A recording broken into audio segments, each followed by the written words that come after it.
大家，歡迎返嚟我嘅 channel 啊！我哋今次嚟到曼谷，仲會揸車去埋芭提雅。如果有興趣嘅話呢，就記住睇埋落去啦。今次住嘅酒店係呢一間 Tribe Living Bangkok， 佢係位於 BTS Pom 站附近啦。入到嚟呢，都覺得幾新幾型嘅。到咗我哋嘅酒店啦，俾大家睇下先。比我想象中係大好多，好闊落啊呢度。一入嚟嘅左手邊有擺篋嘅位啦，同埋個衣櫃，咁呢度都有夾萬嘅。隔離就係床啦，前邊呢度呢係 bathroom， 廁所係咁樣嘅，仲有個浴缸，之後呢邊洗手盤，出到嚟仲有張 sofa 同埋有台，呢一邊係個 mini bar 都 OK。咁我見到有啲房型係有埋洗衣機嘅，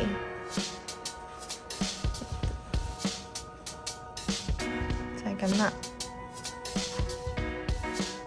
我覺得都唔差喎，OK，幾闊落咯。睇完 room tour 之後，順便講埋個價錢啦。我嗰陣 book 係620蚊一晚左右嘅。我哋而家準備出去食 Cooper 咯。其實我都係第一次食，都有少少期待同埋有啲緊張，因為個評價好兩極。通常見到嘅咧都係呢個2599或者1999嘅價錢啦。1499呢個價錢咧就係需要 line 佢先。咁呢一個咧就係新分店，舊分店咧係更加平，不過個 location 就更加遠啦。呢個新分店咧最平係1499起。咁入翻去呢個 link 咧，佢就可以 book 噶啦。其實都係 Hungry Hub 嚟嘅。嗱，呢度就可以 book 1499，再揀埋個時間啦，俾埋錢咧就可以完成你嘅 booking 啦。我哋 book 咗7點半啦，咁而家係6點半左右。Google Map 咧係話半個鐘可以到嘅。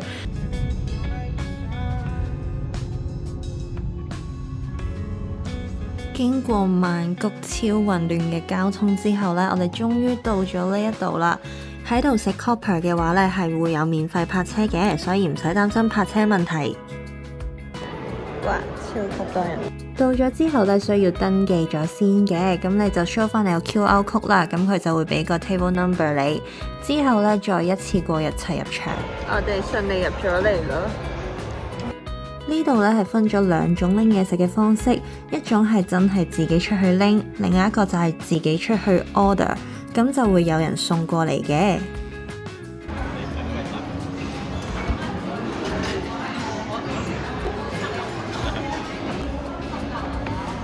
傳說中嘅和牛上面，睇下人哋啲好黃咯，好奇怪。除咗呢2樣之外呢，出邊仲有啲串燒啦、天婦羅啦，仲有非常多人推介嘅黑松露忌廉湯配牛角包。另外呢，我覺得呢度嘅刺身質素呢都好唔錯㗎，三文魚、帶子、牡丹蝦、吞拿魚呢都非常之好食。出邊唔少得當然係扒類嘅 corner 啦，咁我哋都拎咗塊牛扒試下。跟住就係嗌返嚟嘅嘢食啦，有好多唔同款式嘅壽司。當然唔少得呢度另外一個名物就係呢一個超大嘅和牛壽司，個賣相呢就幾唔錯啦，不過味道就正常偏普通。跟住呢，就嚟到嗌返嚟嘅熟食啦，佢嘅賣相呢都非常之精美嘅，味道就比較普通啦，冇乜記憶點，同埋成日要出去嗌呢都幾麻煩㗎，仲有時係需要排隊嘅添。最後呢，就嚟到我最滿意嘅甜品環節啦。有啲咧係出去拎，有啲係嗌返嚟嘅。甜品嘅款式咧都唔少，不過如果想加雪糕咧，就要自己出去畢啦。好飽，我哋食完啦。因為限時2個鐘，我覺得少咗啲啦，因為成日要出去攞嘢食。但係整體嚟講，我覺得都 CP 值係高。你話係咪所有嘢都好好食咧？就唔係，不過都唔差。整體嚟講，我係覺得可以試一次嘅，尤其係佢嘅 location 非常之方便啦，就喺四面佛嗰個天橋再行前多少少，而且價錢咧都唔算貴，絕對係會好過好多香港嘅自助餐嘅。我哋啱啱係停車場就喺呢度。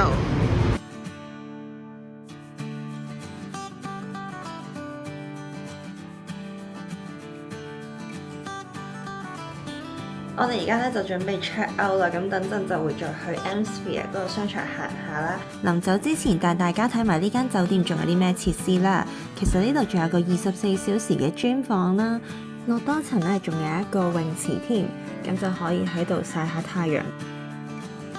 而家停咗喺 MSphere，呢度係有2個鐘免費，之後好似都係20克左右1個鐘。因為我哋之後咧就要揸車去芭提雅，所以就諗住喺附近商場求其食啲嘢先。嚟到 MSphere 呢個 food court， 佢嘅裝修咧係非常之吸引㗎，係5顏6色，超級靚啦。但係嘢食方面咧，我就覺得偏普通，因為我哋嗌嘅2樣嘢食咧都麻麻地，我哋甚至係冇食晒㗎。跟住仲有 Tom Smith 嘅 hot pot。之後我哋就去咗芭提雅，如果有興趣記住留意我下一條片啦。我哋而家就到 Save One Go Band 啦，呢個夜市。我哋喺芭提雅返曼谷市區嘅途中呢，就經過咗呢一個夜市，所以就順便過嚟望一望。咁而家嘅時間呢，其實係唔夠5點，不過啲鋪頭呢都已經開晒㗎啦。呢度燒魚餅好似幾正咯，仲要勁平，10克1個。炸豬肉好似好正，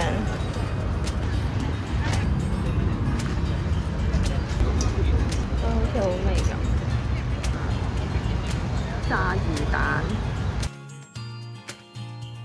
魚餅，我覺得佢係平咯，但係佢有少少辣啊，好似啲炸湯圓咁，炸年糕。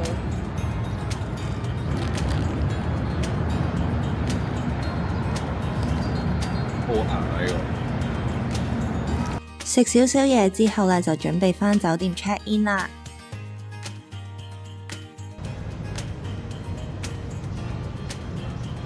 一入到嚟，好大陣印度味定係唔知咩味咯。我哋喺曼谷嘅第2間酒店就係呢一間，咁佢喺 Nana 站啦，係都幾新嘅酒店嚟嘅。呢度有個 sofa， 呢度有張台。仲有多張長啲嘅 sofa 添。嚟到浴室呢一邊有個企缸啦，我覺得都幾乾淨，都 OK。之後呢度有個衣櫃啦，夾萬係啦，就係咁多。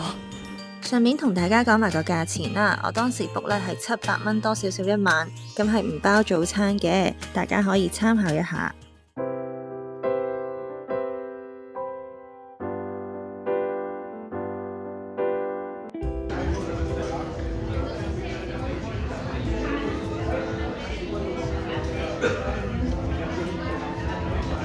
夜晚我哋嚟咗食呢一間米芝蓮推介嘅泰式 fusion 菜，主打咧都係炭火燒烤啦，有少少日式燒料嘅感覺。建議大家咧都係預早 book 定台會比較好，我會放喺下邊嘅 info box。呢度嘅串燒款式唔多，不過咧每樣都係非常之好食，每樣嘢都係燒得啱啱好，入邊係非常 juicy， 好多肉汁，而且價錢咧都唔算貴，每個串燒咧都只係70至80克左右。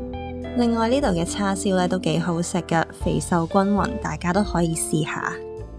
最後咧就嚟到甜品環節啦，呢個椰漿 pancake 仔咧只係75克咋，真係非常之抵食啊！成個食嘢嘅氣氛啦、環境啦都非常之好啦，而且呢度嘅酒類選擇咧都好多㗎。我會將完整嘅 menu 擺喺最後嘅片尾度，大家可以參考一下。另外，如果你係揸車去嘅話咧，呢度係有得免費泊車嘅，記住問佢攞張泊車卡啦。我食完飯，揸咗10分鐘車嚟咗呢個河濱夜市。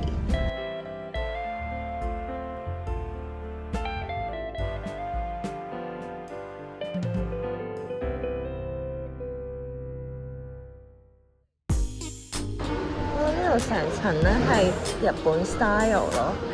呢一間益啊炸豬扒，上次喺東京喺橫濱冇食到嗰間，好平喎，真係同日本差唔多。本身係諗住嚟食活美登利，不過見到益就當然食咗益先啦。我呢一個 set 先至325咯，仲有杯嘢飲添。整體嚟講呢，我覺得係幾抵食嘅。佢飯呢係即刻煲嘅苦飯，所以係超級好味。豬扒呢都非常之好食，而且沙律同埋湯呢都係可以再加嘅。哦，又有松發肉骨茶，正啊！肉骨茶細嘅係220，中係250。仲要呢，佢係可以加湯㗎。呢個 size 就係250克嗰個中 size。呢度啲 staff 係見到你就嚟飲晒呢，就會自動過嚟幫你加㗎啦，超級好服務啊！因為費事淨係嗌一樣嘢啦，所以我哋都係嗌咗一個沙鍋黑椒豬肉煲，呢個都不過不失嘅。食完兩個正餐呢，就到甜品環節啦。呢一間 pancake 咧係超級有驚喜，我覺得係非常之好食噶。嗌咗個 tiramisu 嘅 buffalo pancake，哇真係好頂啊！另外仲嗌咗個 cream brulee 嘅 hot cake， 好正啊！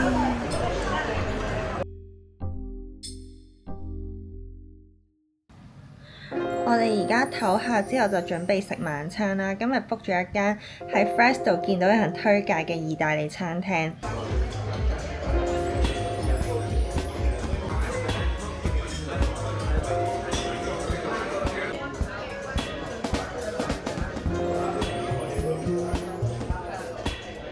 呢度嘅氣氛環境咧係非常之好嘅。我哋最後咧就嗌咗呢一個 tasting menu。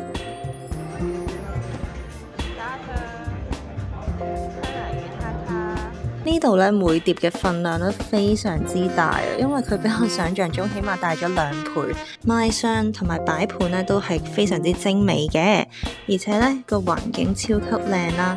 但係唯一嘅缺點就係食物嘅味道啦。整體嚟講咧，冇一樣嘢係令我有驚喜啦，或者覺得好食嘅。可能佢哋需要再 refill 下佢哋嘅 tasting menu， 呢個究竟係咪佢哋嘅招牌菜？喺曼谷食得最貴嘅一餐正式宣布中伏啊！